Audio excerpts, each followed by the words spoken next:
अध्याय 1 श्लोक 28 भागवत गीता। अर्जुन उवाच दृष्ट्वेमं स्वजनं कृष्ण युयुत्सं समुपस्थितं सीदन्ति मम गात्राणि मुखं च परिशुष्यति। अनुवाद। अर्जुन ने कहा, हे कृष्ण, युद्ध करने की इच्छा से और एक दूसरे का वध करने के लिए यहाँ अपने वंशजों को देखकर मेरे शरीर के अंग कांप रहे हैं और मेरा मुंह सूख रहा है। व्याख्या। अर्जुन श्री कृष्ण को बता रहे थे कि अपने वंशजों को रणभूमि में एक दूसरे के विरुद्ध खड़ा देख वह अत्यधिक चिंतित हो उठे थे, जिस कारण उनके शरीर के अंग कांपने लगे थे और उनका मुंह सूखने लगा था। अर्जुन विश्व के सर्वश्रेष्ठ धनुर्धर और एक क्षत्रिय योद्धा थे। अपने जीवन काल में उन्होंने कई युद्ध लड़े थे, तो ये तो स्पष्ट था कि अर्जुन भयग्रस्त नहीं थे। तो उन्हें ऐसा क्या हुआ कि उनके ये लक्षण दिखने लगे? तो इन सब लक्षणों का कारण क्या था?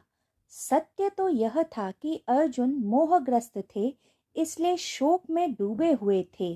अर्जुन को हिंसा से कोई कष्ट नहीं था।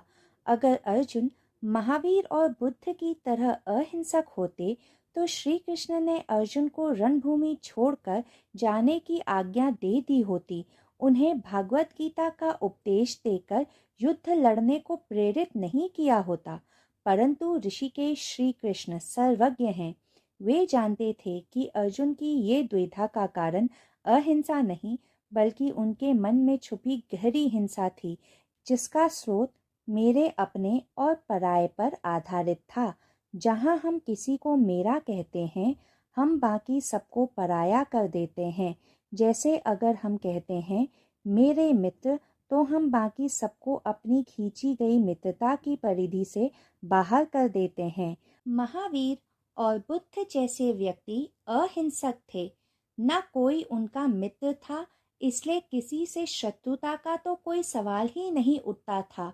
परंतु अर्जुन के लिए यदि रणभूमि में खड़े लोग पराये होते तो अर्जुन को हिंसा का बोध भी नहीं हुआ होता।